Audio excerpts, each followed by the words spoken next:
Social Science or HSLC Final Examination 2026 আহিবলগীয়া important প্ৰশ্নসমূহ ইতিমধ্যেই এটা ভিডিঅ' কৰা হৈছে। আজি ভিডিঅ'ৰ দ্বিতীয় নম্বৰ দিন। তাতে আমি প্ৰথম চেপ্টাৰ আৰু দ্বিতীয় নম্বৰ চেপ্টাৰ অৰ্থাৎ ইতিহাস পাৰ্টৰ ফাৰ্ষ্ট আৰু ছেকেণ্ড চেপ্টাৰৰ যিবোৰ ইম্পৰ্টেণ্ট কোৱেশ্চন আছিল আলোচনা কৰা হৈছে। আজি ছেকেণ্ড নম্বৰ চেপ্টাৰৰ যে মহাত্মা গান্ধী আৰু ভাৰতৰ স্বাধীনতা সংগ্ৰামৰ যিকেইটা ইম্পৰ্টেণ্ট কোৱেশ্চন দিয়া হৈছিল আলোচনা হৈছে, কিন্তু এটা কোৱেশ্চন বাকী আছে, সেইটো এতিয়া আলোচনা কৰিম। কোৱেশ্চনটা হ'ল গান্ধী আৰু ইউনৰ চুক্তিৰ মূল শৰ্তসমূহ কি কি আছিল? আমি ইতিমধ্যেই পাইছো, তোমালোকে ধুনীয়াকৈ পঢ়ি চাই। আৰু এনসাৰটো হ'ল যে 1931 চনৰ 5 মাৰ্চ তাৰিখে ভাৰতৰ ভাইসৰয় লৰ্ড আৰউইন আৰু মহাত্মা গান্ধীৰ মাজত এখন বুজাবুজি চুক্তি সম্পন্ন হয়, যাক গান্ধী আৰউইনৰ চুক্তি বুলি কোৱা হয়।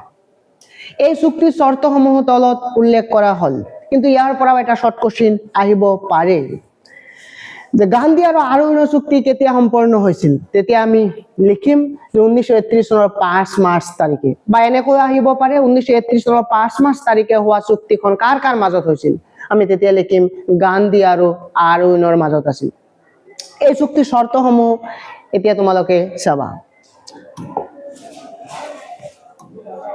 প্ৰথম শৰ্তটো হ'ল চৰকাৰে হিংসাত্মক ঘটনাৰ বাবে দোষী সাব্যস্ত নোহোৱা সকলো বন্দীক মুকলি কৰি দিয়া আৰু বিক্ৰী নকৰা হত্যাগ্ৰহীৰ লগতে অসংগৃহীত জৰিমনা মাফ কৰা। জৰিমনা স্পেলিংটো অলপ মিষ্টেক হৈছে, ইয়াত হ'ব জৰিমনা, জৰিমনা মাফ কৰা। এটা হ'ল প্ৰথম শৰ্ত। দ্বিতীয় নম্বৰ শৰ্তটো হ'ল ইয়াত আমি পাম তৃতীয় পক্ষৰ ওচৰৰ পৰা অধিগ্ৰহণ কৰা মাটিবোৰ ঘূৰাই দিয়াৰ সিদ্ধান্ত গ্ৰহণ। এটা হ'ল দ্বিতীয় নম্বৰ শৰ্ত। তৃতীয় নম্বৰ শৰ্তটো হ'ল চৰকাৰে সাগৰৰ পাৰৰ গাঁওবাসীক প্ৰয়োজনীয় নিমখখিনি তৈয়াৰ কৰাৰ অনুমতি প্ৰদান কৰা। এটা হ'ল তৃতীয় নম্বৰ শৰ্ত। আমি চতুৰ্থ নম্বৰ শৰ্তত যাম।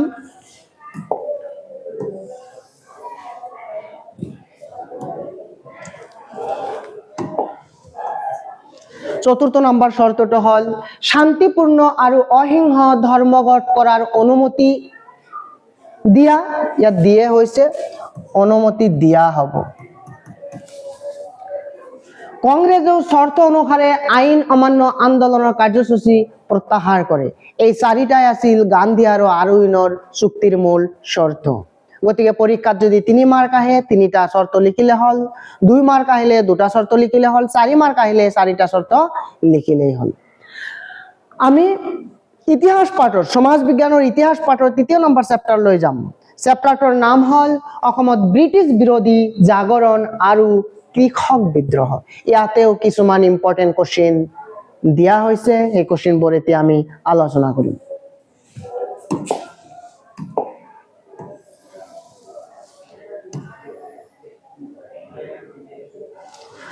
তাৰে আটাইতকৈ ইম্পৰ্টেণ্ট কোৱেশ্চন, অৰ্থাৎ প্ৰায় আমি দেখিবলৈ পাওঁ পৰীক্ষাত আহে, সেই কোৱেশ্চনটো হ'ল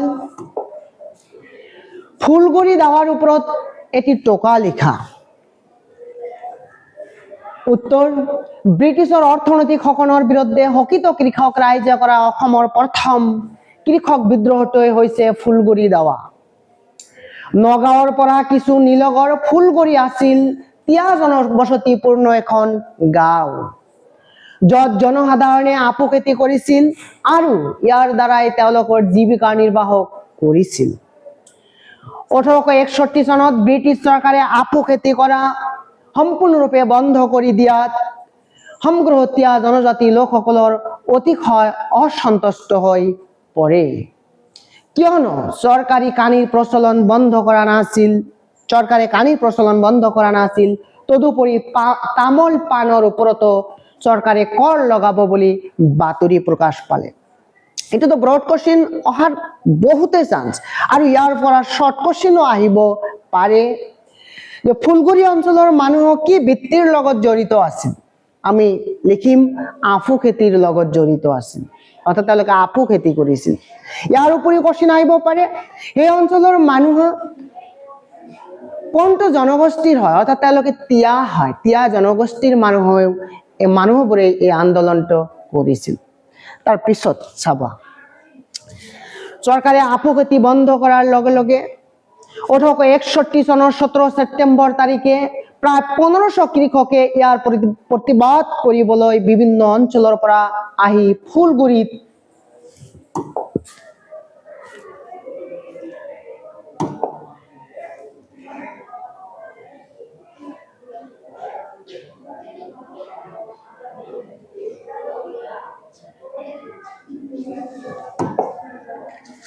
ৰাইজ মেল অনুষ্ঠিত কৰে। মেলত কৃষকসকলে আফু খেতি বন্ধ কৰাৰ নিৰ্দেশ বাতিল কৰিবলৈ আৰু পাণ তামোলৰ ওপৰতো যাতে কোনো কৰ নলগায় সেই কথা উপায়ুক্তক জনোৱাৰ সিদ্ধান্ত গ্ৰহণ কৰে। সেই সময়ত নগাঁৱৰ উপায়ুক্ত আছিল লেফটেনেণ্ট হাৰ্বাৰ ইস্কন্স। অৰ্থাৎ এইখিনি পৰাও শৰ্ট কোশ্চিন আহিব পাৰে। ফুলগুৰি দাৱাৰ সময়ত নগাঁৱৰ উপায়ুক্ত কোন আছিল, তোমালোকে লিখিবা হাৰ্বাৰ ইস্কন্স। অৰ্থাৎ সেই সময়ত নগাঁৱৰ উপায়ুক্ত আছিল লেফটেনেণ্ট হাৰ্বাৰ ইস্কন্স। পাৰিবানে? তেওঁ ৰাইজৰ আবেদনৰ প্ৰতি সঁহাৰি জনোৱাটো বাদেই তেওঁলোকক বেয়া ব্যৱহাৰহে কৰিলে। ক্ষোভিত ৰাইজে এই অপমানৰ প্ৰতিবাদ কৰিবলৈ 15 অক্টোবৰৰ পৰা 5 দিন ধৰি ফুলগুৰিত ৰাইজ মেল পাতিলে আৰু 18 অক্টোবৰ তাৰিখে মেলত প্ৰায় 4000 ৰাইজ সমবেত হৈছিল। উপায়ুক্ত হাৰ্বাৰ্ট ইস্কন্সে সহকাৰী উপায়ুক্ত লেফটেনেণ্ট সিংগাৰক সভাস্থলীলৈ পঠিয়ালে। সিংগাৰে সভাৰ উদ্দেশ্য জানিবলৈ বিচৰাত ৰাইজৰ ফালৰ পৰা জাতি কলিতা নামৰ এজনে চাহাবক জনালে যে কৰ্তৃপক্ষই কৃষক ৰাইজৰ দাবীসমূহৰ প্ৰতি সঁহাৰি নজনোৱাৰ বাবে তেওঁলোকে ঊৰ্ধ্বতম কৰ্তৃপক্ষৰ কাষ চপাৰ গুণগথা কৰিছে। এই কথাত সিংগাৰে যথেষ্ট উত্তেজিত হৈ ৰাইজক সেই স্থান ত্যাগ কৰিবলৈ নিৰ্দেশ দিয়ে।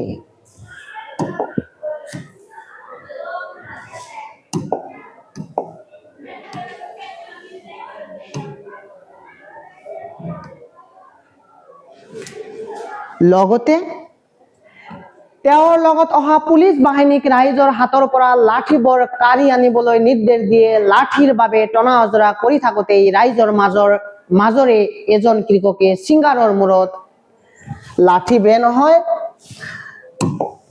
এইটো হ'ব লাঠিৰে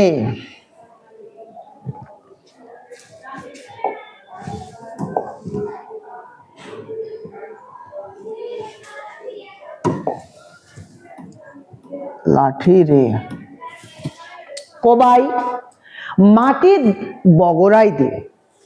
আন কৃষকসকলেও সিংগাৰক আক্ৰমণ কৰাত থিতাতে তেওঁৰ মৃত্যু হয়। সিংগাৰৰ মৃতদেহটো কলং নৈত দলিয়াই পেলাই দিয়া হয়। সিংগাৰৰ লগত যোৱা পুলিচ বাহিনীৰ ভয়তে পলাই পত্ৰং দিয়ে। এই ঘটনাকে ইতিহাসৰ পাতত ফুলগুৰি দাৱা নামেৰে অভিহিত কৰা হয়। গতিকে এইটো হল মূল কোশ্চিন এনসাৰটো। ইয়াৰ পৰা তোমালোকে ইতিমধ্যে গম পালা যদি মূল কোশ্চিনটো অৰ্থাৎ ব্ৰড কোশ্চিনটো নাহে, শৰ্ট কোশ্চিন আহে, তেনেহলে আহিব পাৰে ফুলগুৰি দাৱা কোনখন জিলাত হৈছিল, তোমালোকে লিখিবা নগাঁও জিলাত। সেই অঞ্চলৰ মানুহ কি বৃত্তিৰ লগত জড়িত আছিল, অৰ্থাৎ আমি কম তেওঁলোকে কৃষি অৰ্থাৎ কৃষিৰ লগত জড়িত। কিন্তু কি কৃষি কৰিছিল? আফু খেতি কৰিছিল। তেওঁলোকে কোন জনগোষ্ঠীৰ হয়? তেওঁলোকে তিয়া জনজাতিৰ হয়। সেই সময়ত নগাঁৱৰ সহকাৰী উপায়ুক্ত কোন আছিল? এনেকৈ আহিব পাৰে লেফটেনেণ্ট সিংগাৰ। লেফটেনেণ্ট সিংগাৰৰ সেই সময়ত কি কৰিছিল? আন্দোলনকাৰীৰ মাজৰ পৰা এজনে জাতি কলিতা নামৰ ব্যক্তিয়ে কি কৰিছিল? তেওঁৰ মূৰত কোবাইছিল আৰু লগে লগে মাটিত পৰি গৈছিল আৰু বেলেগ আন্দোলনকাৰীয়ে তেওঁক তাতে মাৰি পেলোৱা হৈছিল আৰু তাৰ মৃতদেহটোক কোনখন নদীত পেলাই দিয়া হৈছিল? কলং নদীত পেলাই দিয়া হৈছিল। ইতিহাসক এইখিনিয়ে কোৱা হয় ফুলগুৰি দাৱা।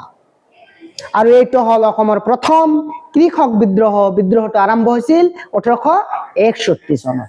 আমি নেক্সট কোশ্চিনৰ ফালে যাম এতিয়া।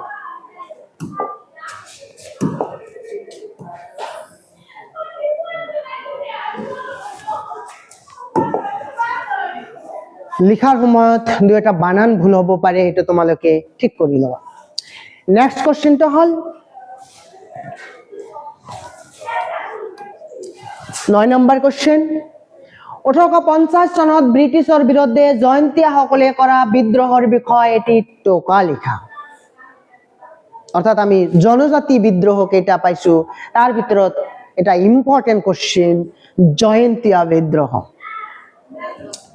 জয়ন্তীয়া ৰাজ্য 1835 চনত ৰজা ৰাজেন্দ্ৰ সিংহৰ হাতৰ পৰা ইংৰাজৰ হাতলৈ যায়। গতিকে এইখিনিতে এটা কোৱেশ্চন হ'ব পাৰে যে জয়ন্তীয়া ৰাজ্য কেতিয়া ইংৰাজৰ হাতলৈ গুচি গৈছিল, তোমালোকে কি লিখিবা? 1835 চনত। সেই সময় জয়ন্তীয়া ৰজা কোন আছিল? ৰজা আছিল ৰাজেন্দ্ৰ সিং। গতিকে শৰ্ট কোৱেশ্চন আহিব পাৰে। জয়ন্তীয়া পাহাৰৰ কোম্পানী ৰাজ্যৰ সৈতে চামিল কৰাত স্বাভাৱিকতেই স্বাধীন চেতিয়া জয়ন্তীয়া জনজাতিসকলৰ বিক্ষুব্ধ হৈ আছিল। ভূমি দখলতকৈও ব্ৰিটিছ প্ৰশাসনৰ উদ্ভণ্ডালিৰ কাৰণে জয়ন্তীয়াসকলে অসন্তুষ্ট হৈ পৰিছিল।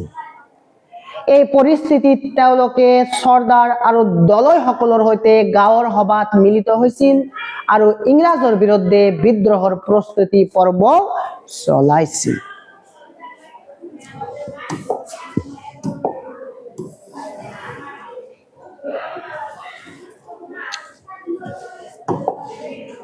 ব্ৰিটিছ প্ৰশাসনে কঠোৰ নীতি গ্ৰহণ কৰাত 1861 চনত উকিয়াং নবাৰ নেতৃত্বত, ভেৰি ইম্পৰ্টেণ্ট, ইয়াত শৰ্ট কোৱেশ্চনো আমি অহা দেখিবলৈ পাওঁ।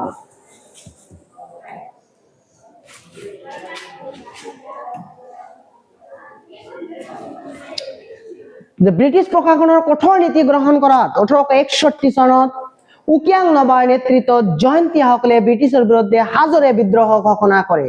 ইয়াৰ পৰাও কোৱেশ্চন আহে, জয়ন্তীয়া বিদ্ৰোহৰ নেতৃত্ব দিয়া মূল ব্যক্তিজন কোন? তোমালোকে লিখিব লাগিব উকিয়াং নবা বা কেতিয়াবা উকিয়াং নংবা বুলিও আমি দেখিবলৈ পাওঁ। তেওঁলোক যোৱাৰ ওচৰত এখন সভাত মিলিত হৈ জয়ন্তীয়া পাহাৰৰ পৰা ব্ৰিটিছ ৰাজনৈতিক কৰ্তৃপক্ষক ওফৰাই তাত জয়ন্তীয়াসকলৰ স্বাভিকাৰ প্ৰতি বানানটো অলপ খেলিমেলি হৈছে। জয়ন্তীয়াসকলৰ প্ৰতি জয়ন্তীয়াসকলৰ স্বাভিকাৰ প্ৰতিষ্ঠা কৰাৰ বাবে প্ৰতিজ্ঞাবদ্ধ হৈছিল। জয়ন্তীয়াসকলে 1862 চনৰ 17 জানুৱাৰী তাৰিখে জোৱাত থকা ব্ৰিটিছ ছাউনীত অতৰ্কিত আক্ৰমণ কৰে আৰু বিদ্ৰোহীসকলে জোৱাত চেৰাপুঞ্জী আৰু চেৰাপুঞ্জী জয়ন্তীয়াপুৰৰ মাজত দুয়োটা পথেই আগতীয়াকৈ অৱৰোধ কৰি ৰাখিছিল। জয়ন্তীয়াসকলৰ ওপৰত ব্ৰিটিছ চৰকাৰে নিয়োগ কৰা 44 নং দেশীয় পদাধিক আৰু 33 নং বেংগল মিলিটাৰী পুলিচ বাহিনীৰ লোকে অমানুষিক অত্যাচাৰ আৰম্ভ কৰিছিল আৰু বিদ্ৰোহীসকলেও কৰ্তৃপক্ষৰ অসংখ্য লোকৰ হত্যাও কৰিছিল। কিন্তু নেৰানেপেৰা চৰকাৰী আক্ৰমণৰ ফলত জয়ন্তীয়া বিদ্ৰোহীসকলৰ শক্তি ক্ৰমান্বয়ে হ্ৰাস পাই আহিব ধৰিছিল। অৱশেষত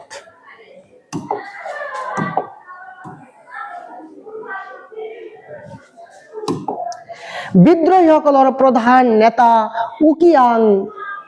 উকিয়াং নবা ব্ৰিটিছৰ হাতত ধৰা পৰে আৰু বহু লোক উপস্থিত ব্ৰিটিছে তেওঁক যোৱাত ফাঁচি কাটত ওলমায়। এইখিনিয়ে হ'ল সেই ইম্পৰ্টেণ্ট কোৱেশ্চনটো কি আছিল তেনেহলে তোমালোকে ভালকৈ দেখিবা।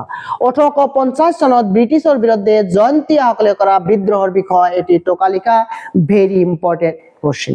তেনেহলে ইয়াৰ পৰা শৰ্ট কোৱেশ্চন আহিব পাৰে, জয়ন্তীয়া ৰাজ্য ব্ৰিটিছৰ হাতত কেতিয়া গ'ল? তোমালোকে কি লিখিবা? 1835 চনত। সেই সময়ত জয়ন্তীয়াসকলৰ ৰজা কোন আছিল?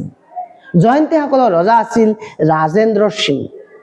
যেতিয়া জয়ন্তীয়া ৰাজ্য ব্ৰিটিছৰ হাতত গুচি গ'ল আৰু ব্ৰিটিছে জয়ন্তীয়াসকলৰ ওপৰত অত্যাচাৰ কৰিবলৈ ধৰিলে, তেতিয়া জয়ন্তীয়াসকলে ব্ৰিটিছৰ বিৰুদ্ধে বিদ্ৰোহ ঘোষণা কৰিলে আৰু সেই বিদ্ৰোহত নেতৃত্ব দিয়া মূল ব্যক্তিজন কোন আছিল? তোমালোকে নিশ্চয়কৈ পাইছা, উকিয়াং নংবা বা উকিয়াং নবাই এই বিদ্ৰোহৰ নেতৃত্ব দিছিল। আমি এই চেপ্টাৰ নেক্সট কোৱেশ্চনৰ ফালে যাম।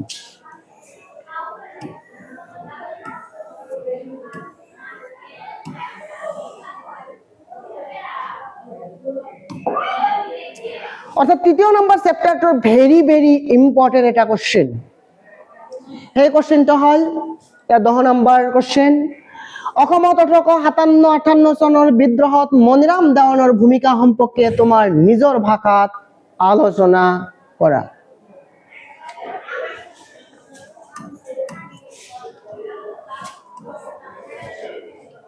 আমি উত্তৰটো লিখিম। অসমত 1857-58 চনৰ বিদ্ৰোহত মণিৰাম দেৱানৰ গুৰুত্বপূৰ্ণ ভূমিকা আছিল। মণিৰাম দেৱান প্ৰকৃত নাম আছিল মণিৰাম বৰভাণ্ডাৰ বৰুৱা। গতিকে এইখিনিতে এটা কোশ্চেন আহিব পাৰে যে মণিৰাম দেৱানৰ প্ৰকৃত নাম কি বা আসল নাম কি? তোমালোকে কি লিখিবা? এইখিনি লিখি দিলে হ'ল মণিৰাম বৰভাণ্ডাৰ বৰুৱা। অৰ্থাৎ মণিৰাম দেৱানৰ প্ৰকৃত নাম মণিৰাম বৰভাণ্ডাৰ বৰুৱা। তেওঁ অসমত সংগঠিত 1857-58 চনৰ বিদ্ৰোহৰ প্ৰধান গুৰি ধৰোতা ব্যক্তি আছিল। যেতিয়া মিৰাটত প্ৰথমবাৰৰ বাবে ভাৰতীয় সৈন্যই বিদ্ৰোহ ঘোষণা কৰিছিল, মণিৰাম দেৱানে কলিকতা বাহৰ পাতি আছিল। কলিকতাত মণিৰাম দেৱানে মধু মল্লিক নামৰ এজন বাঙালী মুক্তিয়াৰৰ লগ লাগি অসমৰ পৰা ইংৰাজক খেদোৱাৰ ষড়যন্ত্ৰ ৰচনা কৰিছিল। আৰু আহোম কোঁৱৰ কন্দপেশ্বৰ সিংহৰ অধীনত অসমৰ চিপাহীসকলে বিদ্ৰোহ কৰিব আৰু মণিৰাম দেৱানে অস্ত্ৰ শস্ত্ৰ কলিকতাৰ পৰা আহি সহায়ৰ হাত আগবঢ়াব। তোমালোকে ভালকৈ মনত ৰাখিবা, ইয়াতে আৰু শৰ্ট কোশ্চেন ওলাইছে। শৰ্ট কোশ্চেন ওলাইছে মণিৰাম দেৱান যেতিয়া অসমৰ চিপাহী বিদ্ৰোহৰ নেতৃত্ব লৈছিল, নেতৃত্ব লোৱাৰ সময়ত তেওঁ অসমত উপস্থিত নাছিল। তেওঁ ক'ত আছিল? কলিকতাত আছিল। কলিকতাত কোনজন বাঙালী মুক্তিয়াৰে তাক সহায় কৰিছিল? তোমালোকে এনসাৰ লিখিব লাগিব। বাঙালী মুক্তিয়াৰ মধু মল্লিক। যে মধু মল্লিক নামৰ এজন বাঙালী মুক্তিয়াৰে মণিৰাম দেৱানক সহায় কৰিছিল। আৰু সেই সময়ত বিদ্ৰোহৰ নেতৃত্ব লোৱাৰ কাৰণে দায়িত্ব দিয়া হৈছিল আহোম কোঁৱৰ কন্দপেশ্বৰ সিংহক। আহোম কোঁৱৰ কন্দপেশ্বৰ সিংহক অধীনত অসমৰ চিপাহীসকলেও বিদ্ৰোহ কৰিব আৰু মণিৰাম দেৱানে অস্ত্ৰ শস্ত্ৰ কলিকতাৰ পৰা আহি সহায়ৰ হাত আগবঢ়াব। ভেৰি ইম্পৰ্টেণ্ট হয়।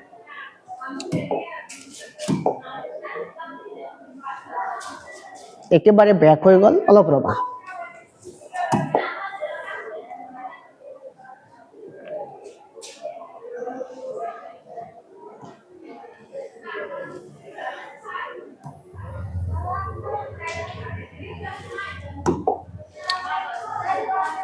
ইংৰাজ চৰকাৰে ষড়যন্ত্ৰৰ উমান 1857 চনৰ আগষ্ট মাহৰ মাজভাগতেই পাইছিল।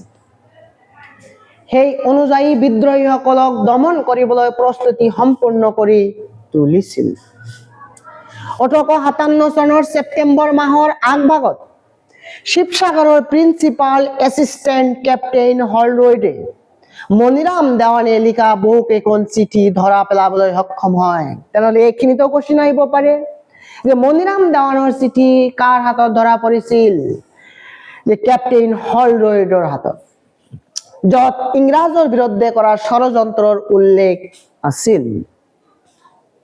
কেপ্টেইন হলৰয়ডৰ আহ্বানত কেপ্টেইন লৌডাৰ এটি ব্ৰিটিছ ফৌজৰ সৈতে যোৰহাটত উপস্থিত হয় আৰু ছেপ্টেম্বৰৰ 7 তাৰিখত কন্দপেশ্বৰ সিংহক আটক কৰে। আহোম ৰাজকোঁৱৰক কলিকতালৈ পঠিয়াই আলিপুৰ জেলত বন্দী কৰি ৰখা হয়।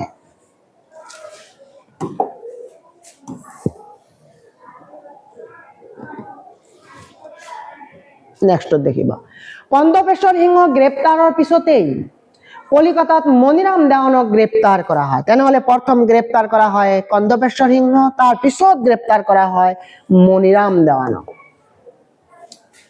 মণিৰাম দেৱান ব্ৰিটিছৰ বিৰুদ্ধে কৰা ষড়যন্ত্ৰৰ মূল নায়ক আছিল। তেনেহ'লে এইখিনিতো কোশ্চেন আহিব পাৰে, অসমত ব্ৰিটিছৰ বিৰুদ্ধে কৰা ষড়যন্ত্ৰৰ মূল নায়কজন কোন আছিল? চিপাহী বিদ্ৰোহৰ সময়ত সেইজনেই হ'ল মণিৰাম দেৱান। তেওঁক আলিপুৰ জেলত প্ৰায় 2.5 মাহ ৰখা হয় আৰু ডিচেম্বৰ মাহত যোৰহাটলৈ প্ৰেৰণ কৰা হয়। কাৰণ সেই সময়ত আহোমৰ একেবাৰে শেষৰ ৰজা পুৰন্দৰ সিংহ তাৰ সময়ত ৰাজধানী আছিল যোৰহাট, এইকাৰণে তাক যোৰহাট লৈ প্ৰেৰণ কৰা হয়। কেপ্টেইন হলৰয়ডে বিশেষভাৱে গঠিত বিচাৰপীঠৰ দ্বাৰা মণিৰাম দেৱান আৰু পিয়লি বৰুৱাক ইংৰাজৰ বিৰুদ্ধে কৰা ষড়যন্ত্ৰৰ বাবে দোষী সাব্যস্ত কৰে আৰু ফাঁসিৰ হুকুম জাৰি কৰে। সেই অনুযায়ী 1858 চনত 26 ফেব্ৰুৱাৰীত দুজনক ফাঁসি দিয়া হয় আৰু মধু মল্লিক, কমলা বৰুৱা, দুতিৰাম বৰুৱা, মায়াৰাম নজিৰ আদিক ষড়যন্ত্ৰত অংশগ্ৰহণ কৰাৰ বাবে যাৱজ্জীৱন কাৰাদণ্ড বিহা হয়। বাহাদুৰ গাঁওবুঢ়া আৰু শেখ ফৰমুদ আলীক আন্দামানলৈ প্ৰেৰণ কৰা হয়। তেওঁলোকে সকলো সা সম্পত্তি বাজেয়াপ্ত কৰা হয়। যিসকল চিপাহীয়ে এই বিদ্ৰোহত অংশগ্ৰহণ কৰিছিল তেওঁলোককো শাস্তি প্ৰদান কৰা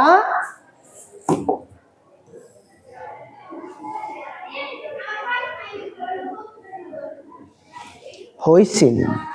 উদাহৰণৰূপে ডিব্ৰুগড় ৰেজিমেণ্টৰ কিছু চিপাহীক যাৱজ্জীৱন কাৰাদণ্ড বিহাৰ লগতে গোলাঘাটৰ কিছু সংখ্যক চিপাহীক তেওঁলোকৰ দায়িত্বৰ পৰাও অব্যাহত দিয়া হয়। সেইখিনিয়ে আছিল এই কোশ্চিনটোৰ এনসাৰ। গতিকে ইয়াত কোশ্চিন আহিব পাৰে আৰু শৰ্ট কোশ্চিন। 1857 চনৰ চিপাহী বিদ্ৰোহত অসমত নেতৃত্ব কোনে দিছিল? কি লিখিবা? মণিৰাম দেৱান। মণিৰাম দেৱানক কেতিয়া ফাঁসি দিয়া হৈছিল? 1858 চনৰ 26 ফেব্ৰুৱাৰী তাৰিখত মণিৰাম দেৱানক ফাঁসি দিয়া হৈছিল। আৰু পৰীক্ষাত সঘনাই আহে মণিৰাম দেৱানৰ লগত কাক ফাঁসি দিয়া হৈছিল? মণিৰাম দেৱানৰ লগত ফাঁসি দিয়া হৈছিল পিয়লি বৰুৱাক। কাক ফাঁসি দিয়া হৈছিল? যে পিয়লি বৰুৱাক মণিৰাম দেৱানৰ লগত ফাঁসি দিয়া হৈছিল। কিন্তু ভালকৈ মনত ৰাখিবা আৰু এজন বিষয়া আছে, পিয়লি বৰুৱা নহয়, তাৰ নাম সেম, পিয়লি ফুকন। মণিৰাম দেৱানৰ লগত ফাঁসি দিয়া হৈছিল পিয়লি বৰুৱা, সেইটো ভালকৈ মনত ৰাখিবা। এইখিনিয়ে আছিল 1857 চনত চিপাহী বিদ্ৰোহত মণিৰাম দেৱানৰ ভূমিকা। ইয়াত আৰু এটা কোশ্চিন আহে, শৰ্ট কোশ্চিন। মণিৰাম দেৱানৰ বিচাৰ কাৰ হাতত হৈছিল? অৰ্থাৎ কেপ্টেইন হলৰয়ডৰ বিচাৰপীঠত কি হৈছিল? বিচাৰ হৈছিল। এতিয়া আমি নেক্সট কোশ্চিনৰ ফালে যাম।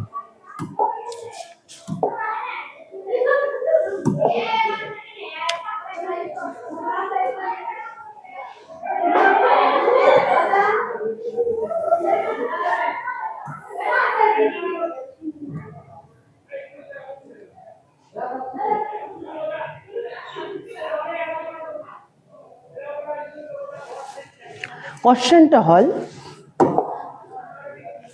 11 নম্বৰ কোশ্চেন। অসমত 1857 চনৰ বিদ্ৰোহৰ গুৰুত্ব সম্পৰ্কে আলোচনা কৰে। এই বিদ্ৰোহৰ গুৰুত্ব কি আছিল? 1857 চনৰ চিপাহী বিদ্ৰোহ। অসমৰ 1857 চনৰ বিদ্ৰোহ অসমৰ ইতিহাসৰ এক উল্লেখযোগ্য ঘটনা। যদিও এই বিদ্ৰোহ অসমৰ পৰা ব্ৰিটিছক বিতাড়িত কৰাৰ ক্ষেত্ৰত বিফল হৈছিল, তথাপিও এই বিদ্ৰোহে অসম আৰু ইয়াৰ জনসাধাৰণৰ ওপৰত সুদূৰ প্ৰসাৰী প্ৰভাৱ পেলাইছিল। এই বিদ্ৰোহৰ গুৰুত্ব সম্পৰ্কে তলত উল্লেখ কৰা হল। যে 1857 চনৰ বিদ্ৰোহৰ যে গুৰুত্ব আছিল, এই বিদ্ৰোহৰ গুৰুত্বসমূহ তলত উল্লেখ কৰা হল। তোমালোকে চাবা ধুনীয়াকৈ, বহুত ইম্পৰ্টেণ্ট হয়।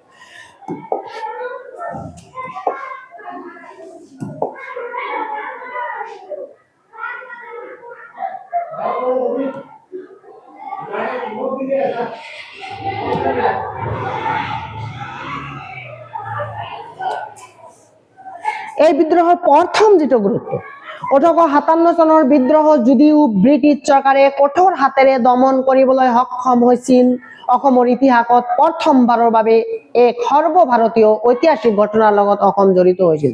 কাৰণ ইয়াৰ আগত অসমীয়া ব্যক্তিসকল বা বিদ্ৰোহীসকল সৰ্বভাৰতীয় কোনো বিদ্ৰোহৰ লগত জড়িত হোৱা নাছিল। এইটোই আছিল প্ৰথম বিদ্ৰোহ। দ্বিতীয়তে 1861 চনৰ পৰা অসমত আৰম্ভ হোৱা কৃষক বিদ্ৰোহসমূহ 1857 চনৰ বিদ্ৰোহৰ দ্বাৰা কিছু পৰিমাণে অনুপ্ৰাণিত হৈছিল। তোমালোকে নিশ্চয়কৈ জানা যে অসমৰ প্ৰথম কৃষক বিদ্ৰোহটো 1861 চনত হৈছিল, কিন্তু সেই বিদ্ৰোহৰ অনুপ্ৰেৰণা পাইছিল 1857 চনত হোৱা চিপাহী বিদ্ৰোহৰ পৰা। এইটো হল দ্বিতীয় নম্বৰ গুৰুত্ব। আমি তৃতীয় নম্বৰত কম। অসমত হিন্দু আৰু মুছলমান এই দুটা প্ৰধান সম্প্ৰদায়ে একগোট হৈ বিদ্ৰোহত অংশগ্ৰহণ কৰি জাতীয়তাবাদৰ বিকাশত ইন্ধন যোগাইছিল। অসমৰ হিন্দু আৰু মুছলমান একেলগ হৈ ব্ৰিটিছৰ বিৰুদ্ধে বিদ্ৰোহ কৰিছিল। গতিকে এইটো হ'ল তৃতীয় নম্বৰ গুৰুত্ব। চতুৰ্থ নম্বৰটো হ'ল 1857 চনৰ বিদ্ৰোহৰ পৰা ভাৰতীয় স্বাধীনতা আন্দোলনৰ অন্যান্য সংগ্ৰামীৰ দৰে অসমীয়া সংগ্ৰামীসকলেও মণিৰাম দেৱান তথা সহযোগীসকলৰ কৰ্মৰ দ্বাৰাই অনুপ্ৰাণিত হৈছিল। এই চাৰিটাই আছিল অসমত 1857 চনৰ বিদ্ৰোহৰ গুৰুত্ব। ভেৰি ইম্পৰ্টেণ্ট কোৱেশ্চন, তোমালোকে ভালকৈ পঢ়িবা। আমি নেক্সট কোৱেশ্চনৰ ফালে যাম।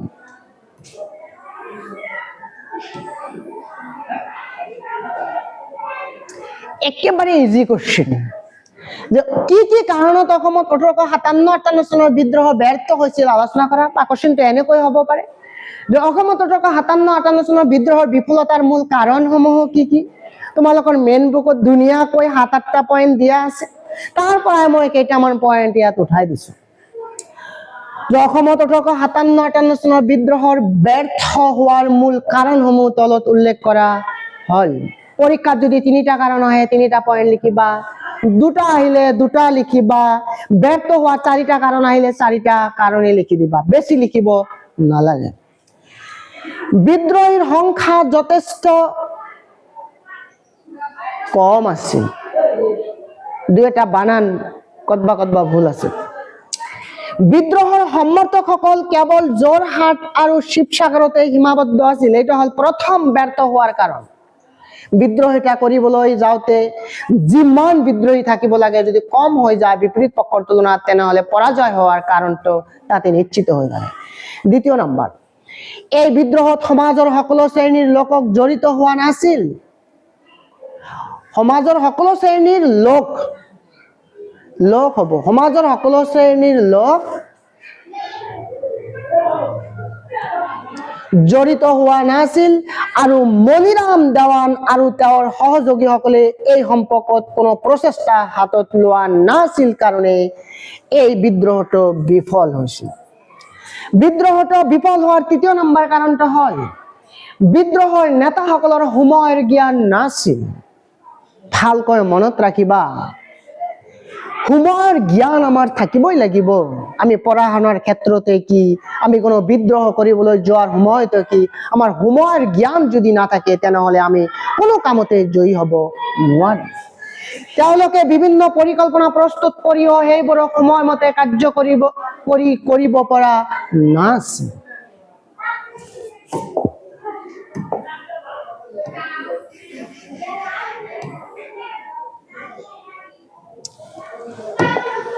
চাৰি নম্বৰ কাৰণটো হ'ল আমি যে চিপাহী বিদ্ৰোহত বিফলতা হৈছো তাৰ 4 নম্বৰ কাৰণ, অসমৰ বিদ্ৰোহীসকলে প্ৰয়োজনীয় অস্ত্ৰ শস্ত্ৰ যোগান পোৱা নাছিল।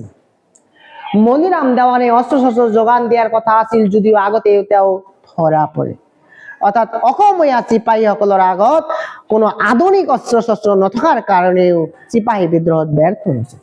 5 নম্বৰ কাৰণটো হ'ল ব্ৰিটিছে তেওঁলোকৰ প্ৰায়ভাগ পৰিকল্পনা আগতীয়াকৈ উমান পাইছিল আৰু সেইমতে বিদ্ৰোহ মষিমূৰ কৰিছিল।